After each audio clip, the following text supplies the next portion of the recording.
Boa noite, igreja. Pastor Marcelo, obrigado de coração pelo convite. Me sinto muito honrado, como sempre. Foi uma bênção a última vez que eu estive aqui e vai ser uma bênção, tenho certeza, nessa noite, né? Apesar de estar aqui fazendo de maneira online, é sempre um privilégio estar aqui. Pastor Milton também, muito obrigado a todos os pastores dessa casa, né, que nós amamos. É sempre tão bom estar, né, na Alcance, seja em Curitiba, seja aqui em Pinhais, a gente se sente muito em casa. Bom, o Marcelo falou para mim que vocês têm passado, né, por uma série de mensagens sobre encontros com Jesus. E é muito legal porque nós também fizemos há um tempo atrás uma série muito parecida com essa, e eu ministrei algumas mensagens nesse tema também, até na igreja, e eu quero compartilhar dando continuidade a essa série que vocês têm ministrado, né, com foco em Jesus, E hoje, se eu pudesse dar então um subtítulo para essa série, que é sobre Jesus, né, sobre encontros com Jesus, seria Encontrando Jesus, o Pão da Vida. Né? Jesus nos encontrando, nós encontrando Jesus, nós nos encontramos com Ele, né? E também quando encontramos Jesus, encontramos o verdadeiro pão da vida. A mensagem que eu quero compartilhar com vocês está lá em João capítulo 6. Eu sei que é um capítulo muito conhecido, eu sei que tem com certeza muitas mensagens que vocês já escutaram nesse capítulo, nessa temática, inclusive sobre pão da vida, mas eu tenho certeza que existe algo a mais que o Senhor quer fazer nessa noite. Lá em João capítulo 6, do versículo 25 ao 35, quero ler com vocês, depois nós vamos orar, fazer mais uma oração. Fala assim: quando encontraram do outro lado do mar, perguntaram-lhe: mestre, quando chegaste aqui?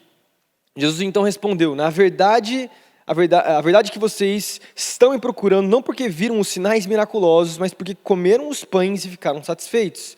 Não trabalhem pela comida que se estraga, mas pela comida que permanece para a vida eterna, a qual o Filho do Homem lhes dará. Deus, o Pai, nele colocou o seu selo de aprovação. Então lhe perguntaram: o que precisamos fazer para realizar as obras que Deus requer? Jesus respondeu: a obra de Deus é esta, crer naquele que Ele enviou. Versículo 30. Então lhe perguntaram: que sinal miraculoso mostrarás para que vejamos e creamos em ti? Que farás? Os nossos antepassados comeram do maná do deserto. Como está escrito: Ele lhes deu de comer o pão dos céus. Versículo 32. Declarou-lhes Jesus: digo-lhes a verdade, não foi Moisés quem lhes deu o pão do céu, mas é meu Pai quem lhes dá o verdadeiro pão do céu. Pois o pão de Deus é aquele que desceu do céu e dá vida ao mundo. Disseram eles: Senhor, dá-nos sempre desse pão. Versículo 35, para finalizar. Então Jesus declarou: eu sou o pão da vida. Aquele que vem a mim nunca terá fome, aquele que crê em mim nunca terá sede. Amém. Vamos orar. Deus, obrigado, Jesus, por esse tempo. Obrigado, Pai, porque eu sei que já teve um momento de louvor, onde nós já recebemos algo da Tua parte. Sei que existe algo que o Senhor quer falar nessa noite. Nós oramos, Pai, que haja entendimento para que possamos realmente compreender tudo aquilo que o Senhor tem para as nossas vidas, Pai. As verdades da Tua palavra, as coisas preciosas que podemos aprender contigo, Jesus. Nós queremos Te encontrar verdadeiramente e queremos ser achados por Ti, encontrados por Ti também, Pai. Então fala conosco nessa noite, em nome de Jesus. Amém. Amém. Bom, Jesus ele se coloca aqui como o pão da vida. É engraçado, né? O livro de João é um livro muito profético. Eu gosto muito do livro de João, o Evangelho de João e também até os livros depois, as suas cartas são sempre muito proféticas, né? João é um cara que tem uma visão até com a mentalidade até um pouco, não grega, mas ele pega muita influência dos gregos, muitas coisas que ele usa, um paralelo para poder trazer a mensagem, né? Quando ele fala sobre o Logos, ser Jesus. Coisas muito lindas que João ele usa de maneira muito profética e muito sábia. E se nós formos olhar então no livro de João, a gente percebe que João, não João, mas o próprio Jesus no livro de João, ele descreve isso. Jesus se coloca com pelo menos 7 diferentes nomes. Tá? Se a gente olhar no livro de João, nós percebemos que nós podemos encontrar então pelo menos 7 nomes distintos que o próprio Jesus dá para ele mesmo. Eu sei que existem mais, né? Eu sei que a gente poderia encontrar outros nomes até nos evangelhos, mas nós temos então 7 nomes pelo menos aí. Então, João capítulo 6, a gente percebe Jesus se colocando como o pão da vida.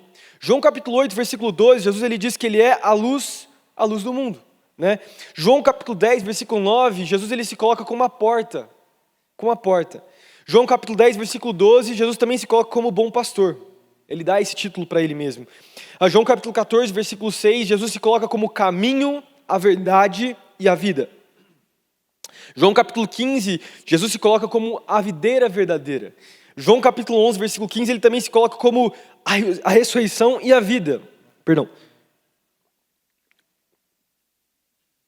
Jesus se coloca como a ressurreição e a vida. E como eu falei antes, a gente poderia encontrar muitos outros nomes ali nos evangelhos e no livro de João. Mas é muito forte porque o próprio Cristo se coloca com esses nomes. Ele dá esses nomes a Ele mesmo, ele se coloca nesse lugar. Assim como então nós temos no Antigo Testamento Deus dando nome a Ele mesmo, né? A gente encontra Deus como o Abba, como El Shaddai, como Yahvé, como o Elohim, né? Vários nomes, eu poderia citar vários nomes, não é um intuito aqui, mas nós percebemos Jesus também se colocando com esses nomes, que são nomes proféticos. Poderia até fazer uma mensagem sobre todos esses nomes de Jesus.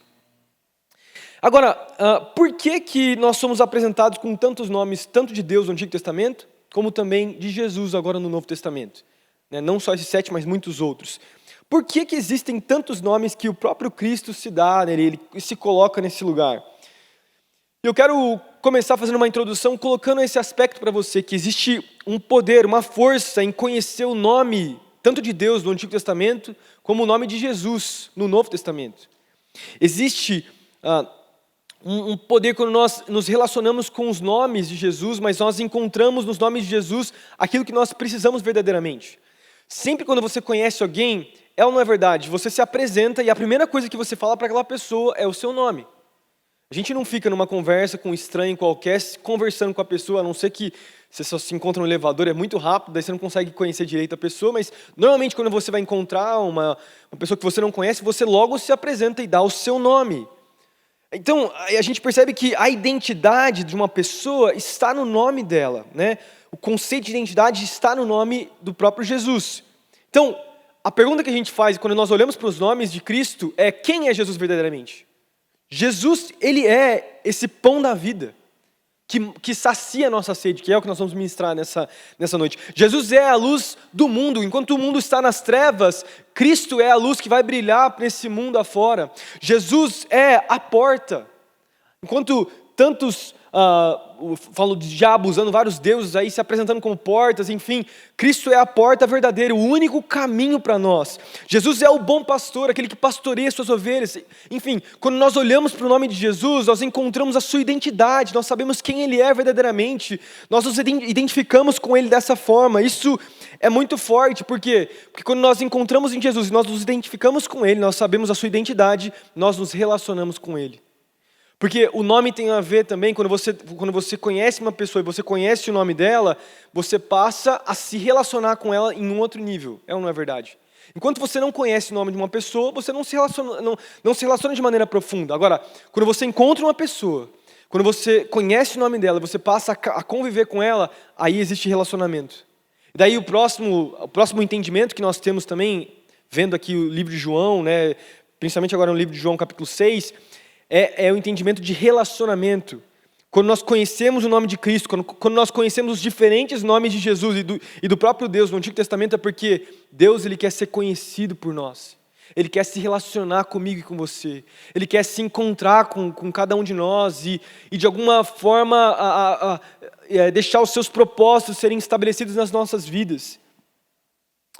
Isso é muito poderoso. Então eu queria já começar a mensagem falando, eu sei que vocês têm ministrado sobre diversos temas, diversos encontros aí de Cristo com talvez muitos personagens aí nos evangelhos, mas nós percebemos que o nome de Cristo então traz esse conceito de identidade e de relacionamento. Agora vamos falar sobre o pão da vida. O pão da vida, João quando escreve isso, né, de maneira muito profética, e o próprio Jesus ele se coloca com esse nome, mais ou menos lembrando disso, ele remonta todo um sinal profético lá do povo de Israel no deserto. A gente sabe, a gente vai falar daqui a pouco sobre isso.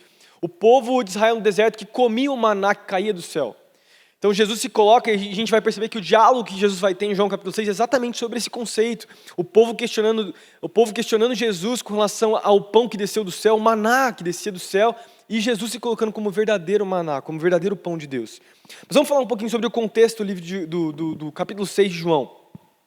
O capítulo 6 de João começa com a multiplicação de pães, né? No comecinho, a partir do versículo 1, nós temos Jesus, né, caminhando, ensinando uma grande multidão, né? Uma grande multidão, nós não temos o número exato, mas eram muitas pessoas, eram 5 mil homens, provavelmente tinha 15 mil ou 20 mil pessoas junto com Jesus ali. E Jesus estava pregando e foi anoitecendo, foi ficando tarde, e o povo não tinha como voltar para comer. Então o que acontece? Aparece a multiplicação dos pães, lá aparece o menininho que dá os 5 pães e 2 peixinhos, e Jesus faz uma grande multiplicação, né, ao ponto de sobrar pães, né, pães e peixes, né, nós temos esse grande milagre acontecendo. E é legal a gente perceber até que esse é um dos únicos milagres que estão presentes em todos os evangelhos. Nós temos a ressurreição de Jesus, a crucificação de Cristo, e nós temos a multiplicação dos pães como um dos únicos milagres que aconteceram nos quatro evangelhos. Depois disso, depois dessa grande multiplicação, o povo começa a querer coroar Jesus como rei. Nós temos o povo ficando, né, alvorecido ali, crescendo, animado com Jesus e querendo estabelecer Jesus como rei, contra a sua vontade. A Bíblia vai falar então que ele consegue fugir da multidão, ele vai orar, né, ele sai um pouco. E daí no meio da noite nós temos, a partir do versículo 16 ao 24, nós lemos a partir do versículo 25 ao 35, né? Então antes dos versículos que nós lemos antes, a partir do versículo 16 ao 24, tem aquele momento onde os discípulos vão para o mar da Galileia e Jesus depois anda sobre as águas. E ele encontra então os discípulos no meio, nós temos todo esse momento. Até chegarmos então no versículo 25 ao 35, que é o momento onde Jesus tem esse diálogo com o povo. O povo, então, percebendo que Jesus tinha saído da onde eles estavam e Jesus tinha atravessado o mar da Galileia, o povo vai atrás de Jesus para se encontrar com ele, não por quem Jesus era, mas por causa dos pães que Jesus tinha multiplicado. E eu queria então extrair desses 10 versículos que nós lemos aí, do versículo 25 ao versículo 35, eu queria extrair 2 verdades para nós nessa noite.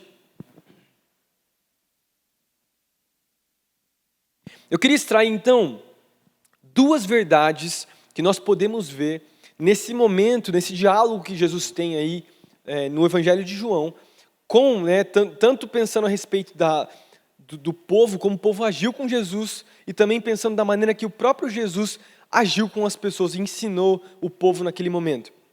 Vamos lá, a partir do versículo 25 ao 26, nós vamos extrair, então, o primeiro ponto. Voltando a falar, versículo 25 ao 26, fala assim: quando encontraram Jesus, então, do outro lado do mar, perguntaram a ele, né? Mestre, quando chegaste aqui? Jesus então respondeu: a verdade é que vocês estão me procurando, não porque viram os sinais miraculosos, mas porque comeram os pães e ficaram satisfeitos. Então, vamos parar aqui.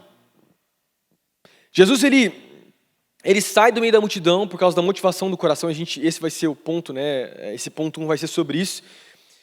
E daí quando eles encontram Jesus, né, Jesus ele tem aquele questionamento, ele tem aquela resposta, né? Primeiro eles perguntam: Jesus, onde você foi, Jesus? Onde você estava?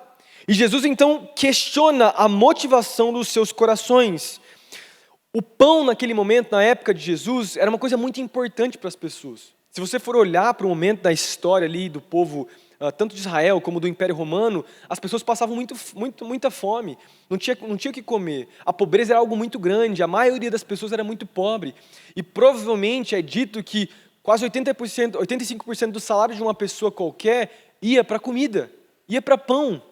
Né? E o pão era o alimento mais comido ali na época de Jesus, e principalmente naquela região, pães e peixes. Então quando a gente fala de pão, nós estamos falando de dinheiro, nós estamos falando de renda mensal, nós estamos falando daquilo que as pessoas dependiam.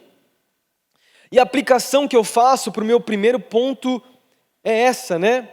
Por que nós temos procurado Jesus nos nossos dias? O primeiro ponto que a gente consegue perceber, a primeira verdade que nós vemos aqui nesses primeiros versículos é: Jesus questiona as motivações dos seus corações. Jesus questiona as motivações dos seus corações. E daí a aplicação que eu faço é essa mesma pergunta: por que você tem procurado Jesus nesses dias? Qual é a razão de nós procurarmos a Jesus todos os nossos dias? Porque Jesus ele faz essa mesma pergunta, né? Ele pergunta: por que vocês estão me procurando? Jesus já sabia que a motivação daquele povo era ruim, não era boa. E eu quero fazer uma aplicação para nós. Por que nós estamos procurando Jesus nesses dias tão difíceis que nós estamos vivendo? Deixa eu abrir meu coração, né, aqui como pastor, né? Eu até coloquei aqui alguns pensamentos meus enquanto eu meditava sobre essa mensagem, né? Uma das maiores frustrações da minha vida como pastor é ver pessoas entrando na igreja e por pouca coisa deixando de vir. Pessoas que vêm e vão, se achegam, se encontram com Jesus, conseguem aquilo que elas querem e daí por pouca coisa logo saem. Vêm para a igreja esperando um grande milagre, vêm para a igreja com aquela decisão importante que elas precisam tomar ou uma porta que precisa ser aberta e daí quando eles encontram aquilo, eles deixam Jesus por pouca coisa. E, enfim, eu estou só até abrindo meu coração como pastor, eu sei que eu não sou pastor aqui, mas eu estou falando que eu como pastor, isso é uma das coisas que mais me machuca, em ver jovens, porque eu sou pastor de jovens, que saem por tão pouco. Nessa pandemia nós vimos muito disso, pessoas que estavam com a motivação errada dentro da igreja, pessoas que estavam muitas vezes até servindo a Jesus com a motivação errada, né? Vindo talvez com seus desejos, mas com os desejos maiores a respeito daquilo que eles queriam do que o próprio Cristo. E o problema desse tipo de pessoa é que essa postura, né, eles chegam a Jesus para conseguir algo grande de Jesus. Chegam com as intenções erradas, sem entender que na verdade não é que Jesus ele quer dar coisas grandes para nós. Jesus ele quer nos transformar em pessoas grandes. Jesus ele quer mudar o nosso coração e com a sua graça capacitadora, com a sua unção vir para nos usar, não para simplesmente nos dar coisas. Eu creio que Deus é um Deus de bênção, eu creio que Deus é um Deus que abre portas sim. Mas eu creio que as bênçãos e as próprias portas que Deus abre, elas não são um fim em si mesmas. Elas são simplesmente um meio onde nós continuamos a ser usados por Deus para abençoar as outras pessoas e sermos usados por Ele. Para assim nós nos transformarmos em pessoas grandes. Porque no reino de Deus, quem é grande não é quem tem muito, é quem serve muito. É quem se doa, é quem se entrega. Porque o outro paralelo que eu faço, até me colocando nesse lugar, todos nós precisamos de Jesus para alguma coisa. Todos nós precisamos de Jesus para alguma coisa. Todos nós, de algum momento das nossas vidas, precisamos de Jesus e nós vivemos as nossas lutas. É o meu outro contraponto, enquanto eu falei o outro lado da moeda, eu vou falar outro, né?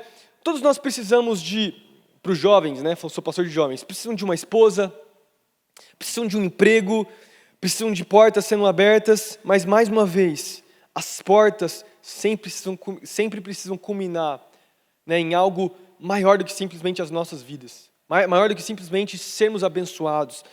O fim não pode ser os nossos próprios corações, a nossa própria vida.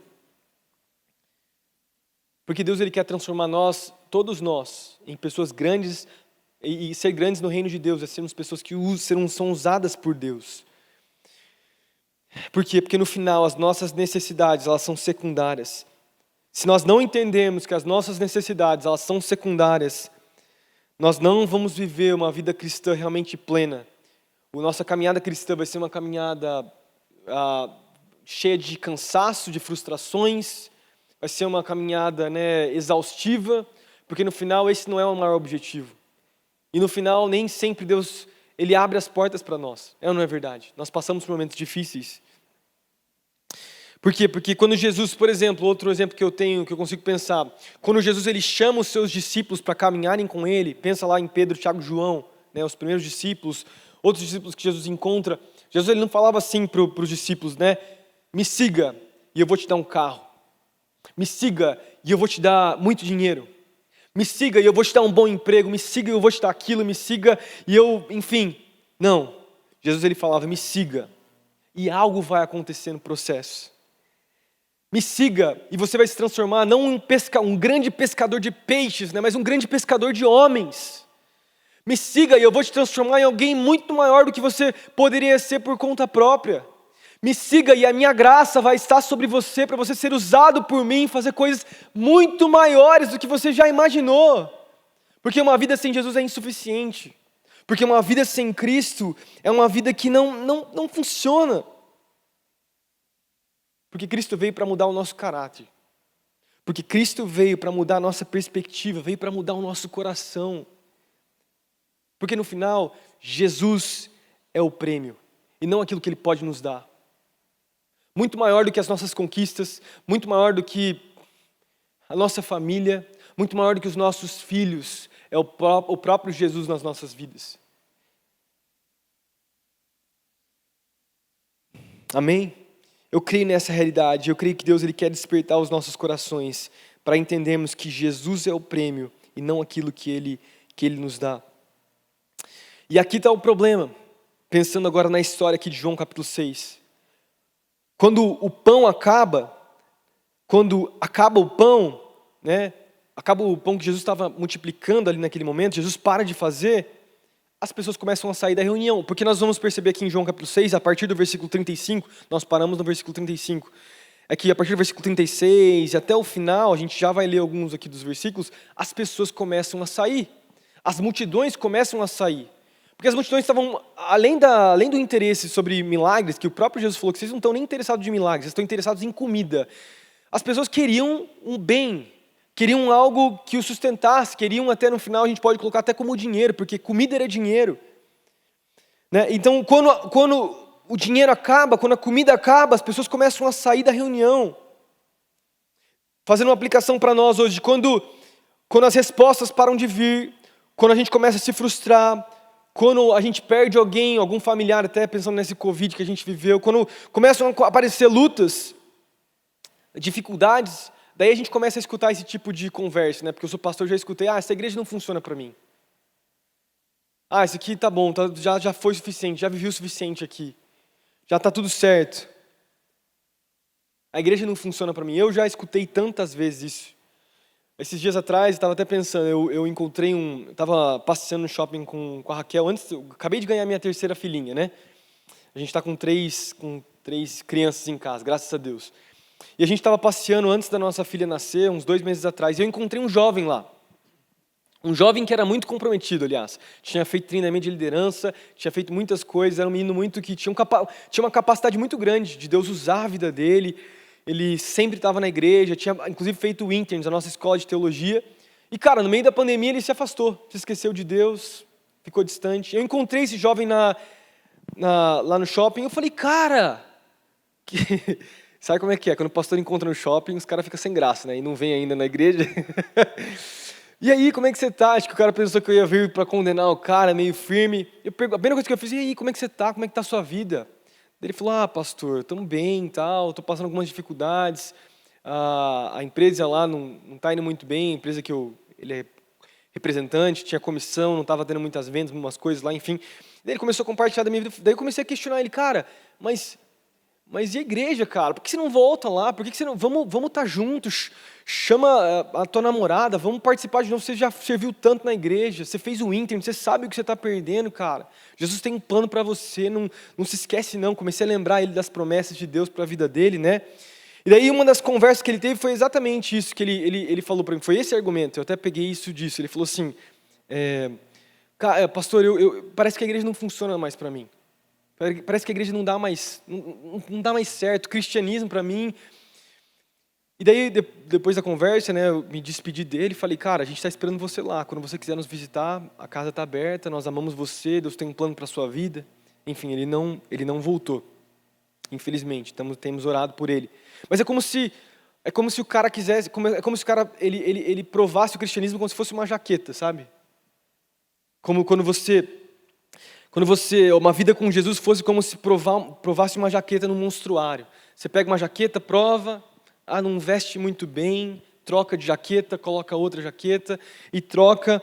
É como se fosse a vida com Jesus, fosse como se fosse provar um aperitivo. Você come um pouco, daí você testa outra coisa, você tenta outra coisa. Mas não é assim a vida com Jesus. Depois que você tem um verdadeiro encontro com Jesus, tudo na sua vida muda, não existe mais plano B, é somente o plano A, é estar com Jesus, se encontrar com Jesus, ou ser encontrado por Ele, né? Não tem mais outro plano, não tem mais vida sem Jesus, não tem mais como você viver fora da igreja, fora de um lugar de serviço, fora de um lugar de amar sua presença, de amar sua casa, de se entregar pela obra de Deus, mesmo vivendo de maneira secular, né? Tendo um trabalho secular, porque nem todos estão trabalhando aqui dentro da igreja. Todos nós vivemos para o reino de Deus. Essa é a nossa prioridade. É se encontrar com Jesus todos os dias, ser amado por Ele, ser achado por Ele, ser transformado por Ele e deixar também Jesus transformar outras pessoas. É Jesus também se encontrar com outras pessoas, é ser um canal de encontro. Assim como nós fomos encontrados por Ele, também sermos um canal pregando a palavra, pregando o Evangelho para outras pessoas também terem a oportunidade de serem encontradas por Cristo e serem transformadas por Jesus. Não tem plano B. Uma vida com Cristo não tem como você viver um plano B. Seguir a Jesus é seguir de todo o coração, com toda a sua força, com toda a sua alma. E daí as outras áreas da sua vida que você tem necessidade, o seu Deus e o meu Deus, Ele vê, Ele se preocupa. E Ele abre as portas, conforme Ele quer. Às vezes não abre, às vezes dá, às vezes não dá. Mas o que nós realmente precisamos, o que nós verdadeiramente precisamos, nós já temos, que é o próprio Jesus. Ele é a nossa maior bênção. Ele é a verdadeira porta. As outras portas de emprego, de situações, são portas secundárias, onde Ele nos dirige. E nós passamos por elas. E são momentâneas. Porque esse mundo aqui é momentâneo, mas nosso encontro com Ele é eterno. Nosso encontro com Ele é um encontro verdadeiro. Por isso é tão necessário nós, assim a gente percebe aqui em João capítulo 6, as pessoas questionando Jesus.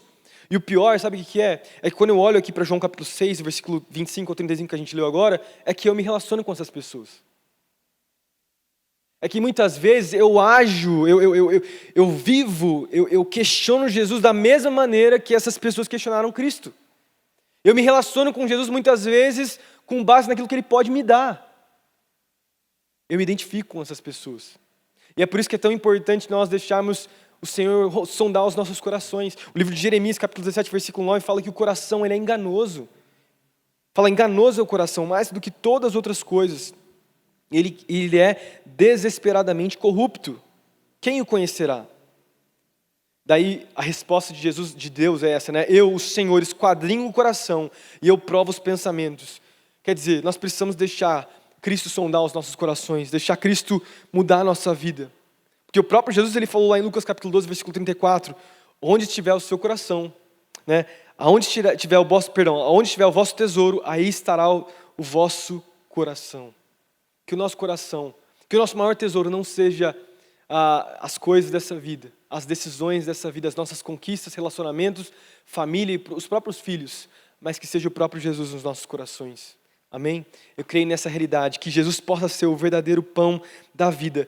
E quando nós pensamos, né, a primeira verdade que nós falamos aqui, Jesus questiona as motivações dos seus corações, que possamos também ser questionados nesses dias, que possamos deixar Deus sondar os nossos corações, para que possamos ter a verdadeira motivação, a motivação correta de servirmos e de buscarmos o próprio Cristo, em nome de Jesus. Amém. A segunda verdade que eu percebo nesse texto, né, bem rapidamente, é que, na verdade, antes de eu falar essa verdade, vamos ler comigo lá em João capítulo 6, que a gente está lendo, do versículo 28 ao 35. E daí desses versículos eu vou tirar o próximo ponto. Fala assim, então lhe perguntaram, o que precisamos fazer para realizar as obras que Deus quer? Jesus então respondeu, a obra de Deus é esta, crer naquele que Ele enviou. Então lhe perguntaram, que sinal miraculoso mostrarás para que o vejamos e creiamos em Ti? O que farás? Os nossos antepassados comeram o maná do deserto. E como está escrito, Ele lhes deu de comer o pão do céu. Declarou-lhe Jesus, né? Digo-lhes a verdade, não foi Moisés quem lhes deu o pão do céu, mas é meu Pai que lhes dá o verdadeiro pão do céu. Pois o pão de Deus é aquele que desceu do céu e dá vida ao mundo, né?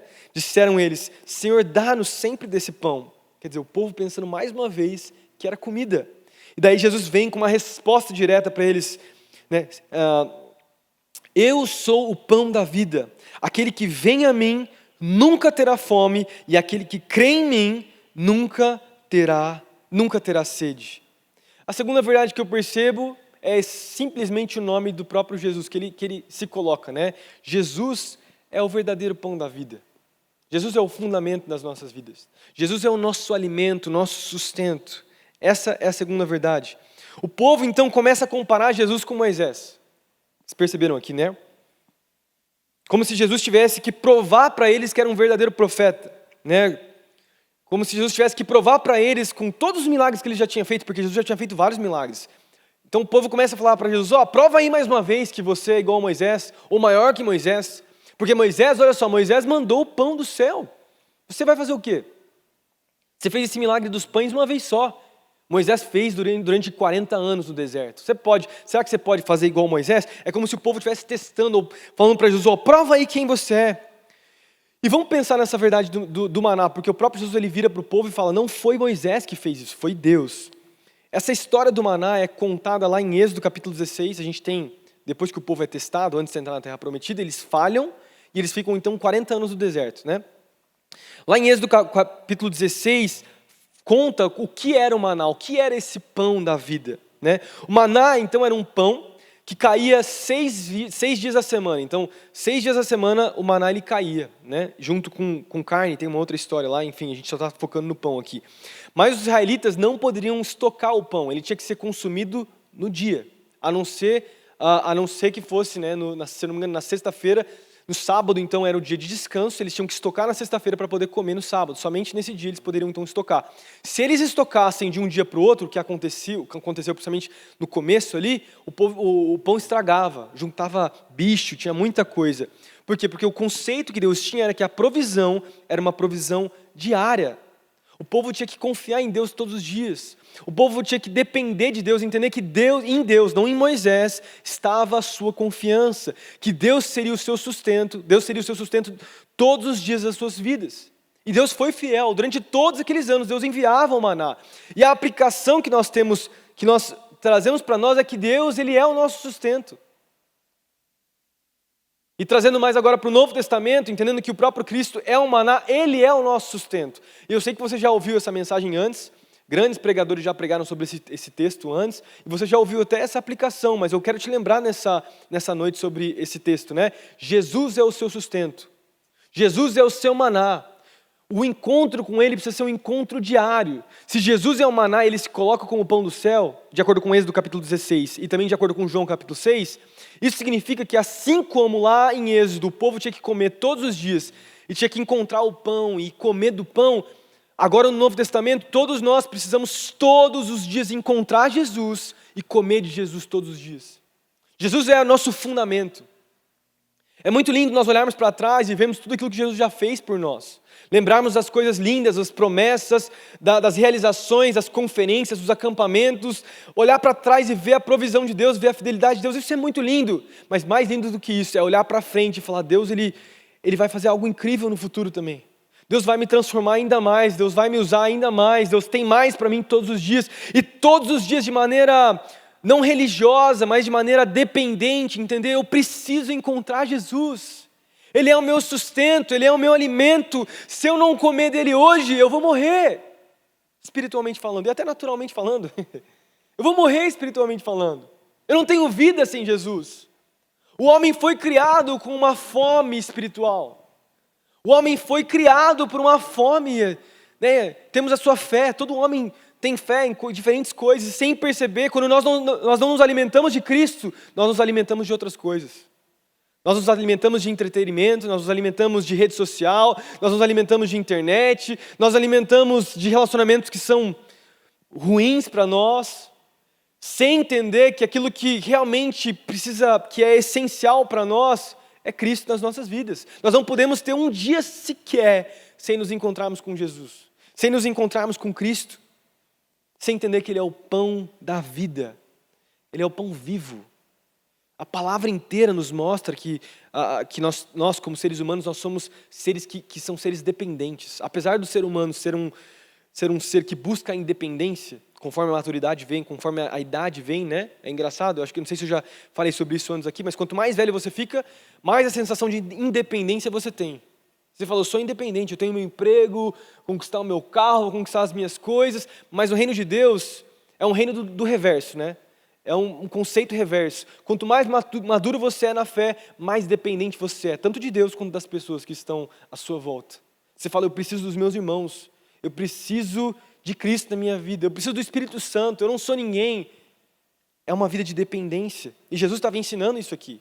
Assim como no Éden, Adão e Eva comiam lá do fruto da vida, todos os dias eles comiam desse fruto. No Antigo Testamento a gente vê os sacrifícios acontecendo no sinal de dependência.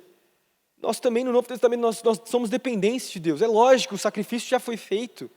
Nós não vivemos de obras, mas nós também precisamos buscar o Senhor todos os dias. Eu me lembro, até coloquei aqui como um exemplo, na minha vida pessoal, há um tempo atrás eu vi um dia muito difícil para mim. Sabe aquele dia que você fala, nada dá certo, cara, nada tá dando certo. Eu ia ministrar numa conferência bem grande, e Deus estava falando comigo, estava sendo levado a preparar algo. E um dia antes de eu ministrar para essa conferência, eu estava orando. Então era, se eu não me engano, no sábado eu ia ministrar, na sexta aconteceu isso. Na quinta-feira eu tive um tempo devocional lindo na presença de Deus. Mas eu acordei naquela manhã de maneira muito ruim, assim. A madrugada inteira, meu filho do meio, né, que antes era o filho mais novo, me deu muito trabalho, dormiu muito mal, muito, muito mal mesmo. Minha esposa estava grávida na época. Ele acordou umas 5 ou 6 vezes.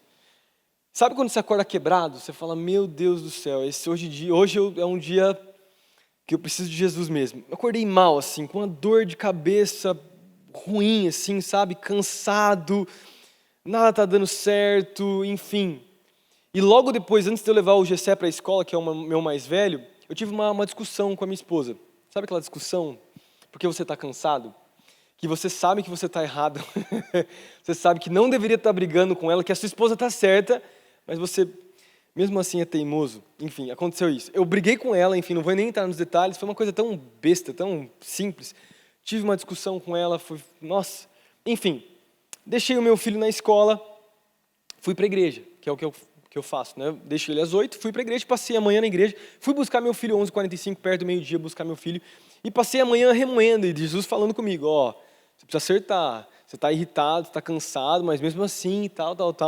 Fui buscar o meu filho ainda teimoso com o Espírito Santo, teimoso com Deus ali.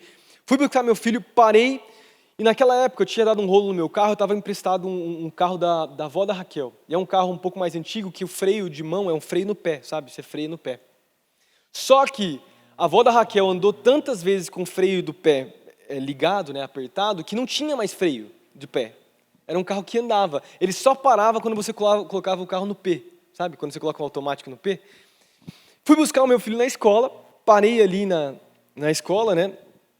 E era um dia que eu estava assim, eu preciso preparar a palavra, eu preciso estar bem com Deus, Jesus, fala comigo, Jesus, fala comigo, Jesus, fala comigo. Eu falei, eu não ia pregar no sábado, tá? Eu falei que ia pregar no sábado, eu ia pregar na sexta-feira, pregar naquele mesmo dia. Jesus, fala comigo, Jesus, mas você está irritado, ao mesmo tempo você está irritado, você está brigando ali dentro, né? Daí parei para buscar a escola, veio uma veinha levar o Gessé para sentar na cadeirinha dele.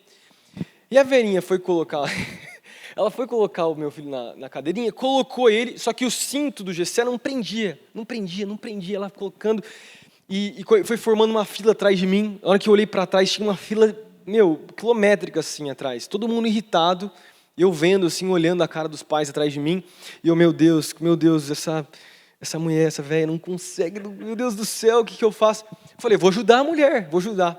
Pisei no freio de pé. Quando eu pisei no freio de pé, eu não coloquei no P, estava no D ainda. E a mulher estava em cima, assim. Na hora que eu olhei para trás, para falar com ela, o carro fez assim, era uma descida, fez andou. Não, perdão. Era uma descida, mas o carro andou, estava no D, fez. E o pé dela. Cara, na hora que eu olho, alguém gritando, eu parei, olhei para frente, procurei, eu bati alguém, o que aconteceu? O carro andou muito pouco, mas o carro andou, pegou o pé da mulher, e a mulher, na hora que eu olho para trás de novo, eu só vejo a mão da mulher assim, cara do céu. E na hora que eu olho para trás, o resto dos carros olhando de camarote, a velhinha, coitada, eu fui orar com ela depois. Sentada no chão, presa, porque o carro prendeu o pé dela, acho que não chegou nem a subir no pé dela, né? Mas prendeu o pé dela, gritando de dor, coitado. E o Gessé, meu filho, olhando para a mulher, sem saber o que fazer, e eu mais desesperado ainda, porque eu também fiquei perdido.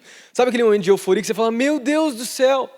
Não, e eu puxei, botei o pé ali, mexi o carro, fui lá tentar atender a velhinha com aquela cara de tacho, assim, sabe? Vermelho de vergonha. Botei o Gessé no carro, saí. Jesus amados. Enfim, tinha que pregar no mesmo dia. Como é que eu prego no mesmo dia depois de uma situação dessa? E a tarde passou, e daí eu depois tive que acertar, aconteceram outras coisas também. E aquele dia é ruim, sabe? Que você precisa depender de Deus. Daí eu lembro de sentar, e eu tava escrevendo a minha palavra ainda para pregar, e falar, Deus, eu mesmo tentar escrever as coisas sem depender de Deus, sem saber confiar em Deus. E eu lembro do Espírito Santo falando comigo, olha, eu sei que foi só uma história aqui para ilustrar para vocês. Deus falando para mim, ó, dependa de mim, e na minha dependência, acerta tudo que você tem que acertar. Voltei para a escola, pedi perdão para a moça, coitada. Depois fui acertar com a minha esposa. Mas tem tantas vezes nas nossas vidas que as situações que fogem do nosso controle, fogem daquilo que a gente pode, daquilo que a gente está planejando. Eu não planejei viver tudo aquilo. Eu ia pregar no mesmo dia para pastor que sabe, eu não sou pastor experiente assim, não tenho uma vasta experiência em pregação. Quando as coisas saem do controle, você perde a cabeça. O Espírito Santo foi me trazendo de volta, confia em mim. Muitas vezes nós temos a tendência, quando nós perdemos o controle das situações, quando nós vivemos a nossa vida, que a gente vive na nossa bolha, quando a gente está bem na nossa bolha do bem aqui, quando nada acontece, aí nós meditamos na palavra. Daí Cristo é a nossa palavra, a gente lê, a gente come do pão de Jesus ali, mas quando tudo sai do nosso controle, quando alguma coisa foge daquilo que a gente pode ou não viver, é como se a gente tivesse dificuldade de acessar. E eu quero te dizer nessa noite que são nesses dias onde mais nós precisamos depender de Cristo. São nesses dias, e eu acabei de contar uma história que é engraçada, né? Enfim, foi um momento difícil para mim ali, mas eu poderia contar muitos outros momentos. Eu estava contando para o Marcelo no carro que eu perdi o meu filho, um filhinho nosso, 3 meses na barriga da Raquel. A gente viveu um momento muito difícil nas nossas vidas, momento de muita dificuldade, momento onde eu tive que rasgar o meu coração. Mas eu lembro que foi nesse momento onde eu mais dependi do Senhor, onde eu tive o entendimento, o Espírito Santo me encontrou, e eu e a Raquel, minha esposa, a gente falou, nós precisamos buscar o Senhor nesse momento. É nesse momento que nós precisamos de Deus. São nesses momentos onde nós não temos controle das situações que nós precisamos aprender a depender de Jesus e entender que nós confiamos em Deus e que o nosso Deus ele é fiel, mesmo quando todas as coisas fogem do controle, mesmo quando nós não sabemos os próximos passos, mesmo quando tudo nos desafia, tudo parece que trabalha contra nós. São nesses momentos onde nós precisamos depender mais ainda de Jesus. E o seu Espírito Santo vai trazer paz aos nossos corações, vai trazer conforto às nossas vidas, vai nos mostrar um caminho, vai nos mostrar que mesmo no sofrimento, mesmo nas angústias, mesmo nas dificuldades, tudo isso Ele vai trabalhar e vai transformar maldição em bênção. Vai transformar aquilo que era difícil em uma vitória, e ainda para compartilhar e levar Jesus para outras pessoas. Eu quero trazer esse entendimento para você, porque quando Jesus se torna o seu pão da vida, você também vai compartilhar com outras pessoas. Continuando aqui em João capítulo 6, para mim poder finalizar já a palavra, né? João capítulo 6, versículo 47 ao 51, Jesus então, vou ler aqui o versículo, então Jesus se coloca como esse pão da vida eterna e ele declara, asseguro-lhes que aquele que crê em mim, né, terá a vida eterna, eu sou o pão da vida. Daí ele fala então para o pessoal que estava junto com ele lá, que estavam questionando Jesus. Os seus antepassados, né, os israelitas, comeram o maná do deserto, mas eles morreram. Todavia, aqui está ele, né, ele falando dele mesmo, aqui está o pão que desce do céu, para que não morra aquele que dele comer. Eu sou o pão vivo que desceu do céu. Se alguém comer deste pão, viverá para sempre. Este pão é a minha carne, que eu darei pela vida do mundo.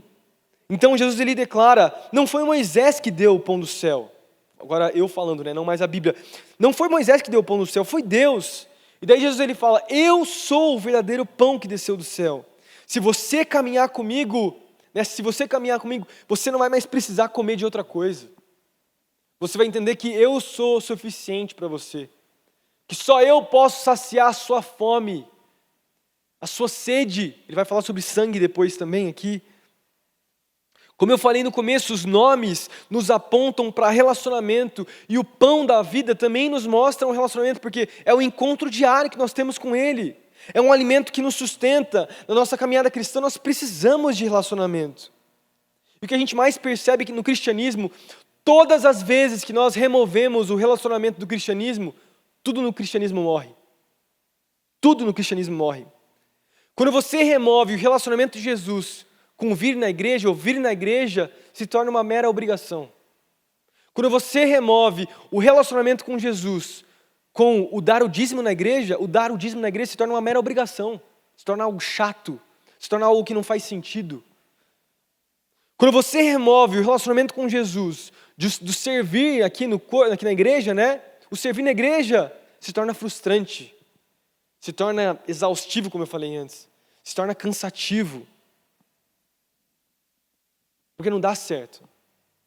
A vida com Jesus, o cristianismo, né, como nós temos o entendimento, ele só vai funcionar quando nós caminhamos em proximidade com o próprio Cristo.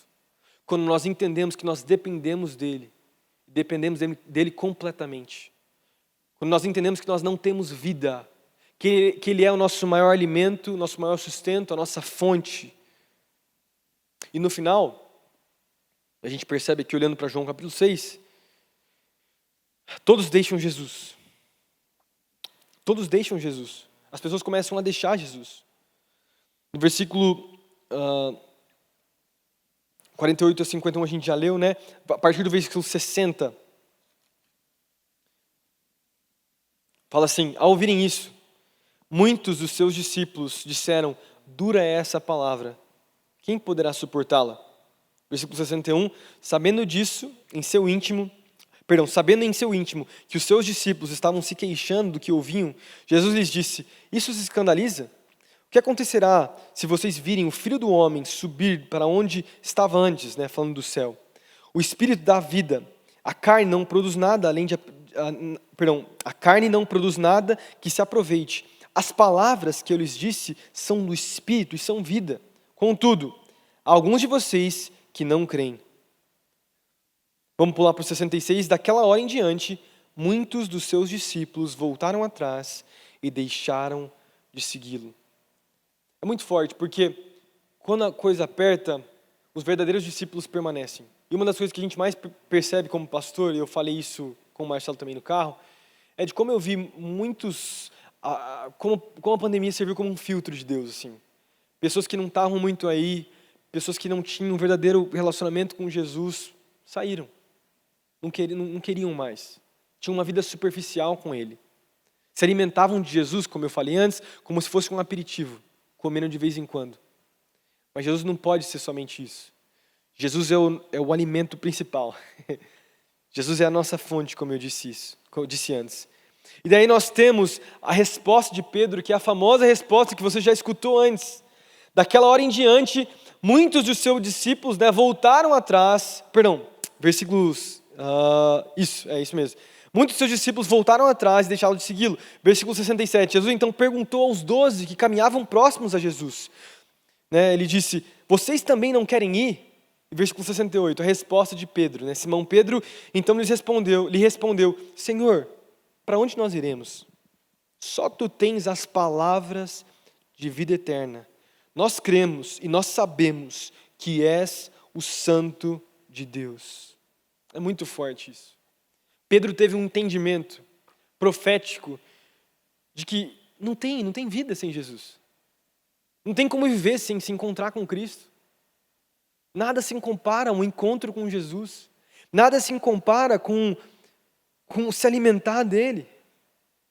E a pergunta que eu faço para mim poder finalizar, né, já concluir, o ser humano ele foi criado para se alimentar, eu já falei isso. Ele foi criado para se alimentar tanto naturalmente falando, como espiritualmente falando. Qual tem sido a sua fonte? O que tem sido o seu sustento? Porque o seu sustento e o meu sustento precisam ser Jesus.